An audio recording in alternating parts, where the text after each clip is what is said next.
Bhimnath petrol pump seal, ફટાકડા દુકાનો બંધ, મામલતદાર તીવ્ર કાર્યવાહીથી ખનીજ માફિયાનો હડકંપ। અમીરગઢ તાલુકાના મહત્વપૂર્ણ વેપારી મથક ઇકબાલગઢ ખાતે ઇન્ડિયન ઓઇલના ભીમનાથ પેટ્રોલ પંપને અમીરગઢ મામલતદારે સીલ કરીને તાત્કાલિક બંધ કરાવી દીધું છે।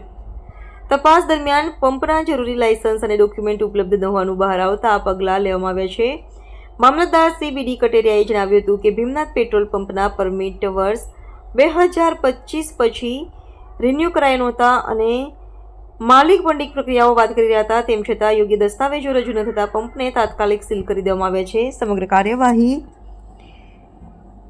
જિલ્લા અધિકારી પાસે મોકલવામાં આવી છે। આ ઉપરાંત ઇકબાલગઢ અને અમીરગઢના બજારોમાં ચોંકાવનારી કાર્યવાહી કરવામાં આવી હતી। ફટાકડાની 3 દુકાનો, 2 ઇકબાલગઢ અને 1 અમીરગઢ સીલ કરવામાં આવી।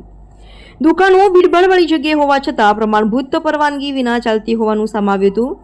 મહત્વનું છે કે થોડા દિવસ પહેલા ડીસામાં ફટાકડાની ફેક્ટરી બ્લાસ્ટમાં 22 લોકોના મોત થયા બાદ સમગ્ર રાજ્યમાં તંત્ર હરકતમાં આવ્યું છે। બનાવની ગંભીરતાને ધ્યાનમાં રાખી બનાસકાંઠા જિલ્લા તંત્ર દ્વારા પણ આવી દુકાનો અને બિનકાયદેસર પ્રવૃત્તિઓ સામે કડક કાર્યવાહી શરૂ કરી છે। તંત્રના પગલાંથી ખનીજ માફિયા અને બિનકાયદેસર ધંધો ચલાવનારાઓમાં ભારે હડકંપ મચી ગયો છે। હવે સ્પષ્ટ સંદેશો મળે છે કે નિયમ વિરુદ્ધ કોઈ પણ વ્યવસ્થા હવે બચી નહીં શકે।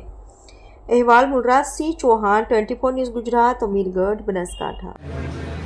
ઇન્ડિયન ઓઇલ પેટ્રોલ પંપ છે, માલિક દ્વારા કાગળો રજૂ કરવા જણાવ્યું, પણ એક્સક્લુઝિવનો જે પરવાનો છે એ 2022 પછી આગળ રિન્યુની કાગળો રજૂ કરી શકે નહીં। એટલે હાલ પૂરતો અમે અમારી સત્તાની મામદાર અમીરગઢ તરીકે પેટ્રોલ પંપ સીલ કર્યો છે અને તમામ કાગળો છે મહેરબાન કલેક્ટર શ્રી બનાસકાંઠા પાલનપુર આવતીકાલે સવારે રૂબરૂમાં રજૂ કરી દઈશું અને હાલ પેટ્રોલ પંપ અમે સીલ મારીએ છીએ। કેટલા સમય માટે સીલ?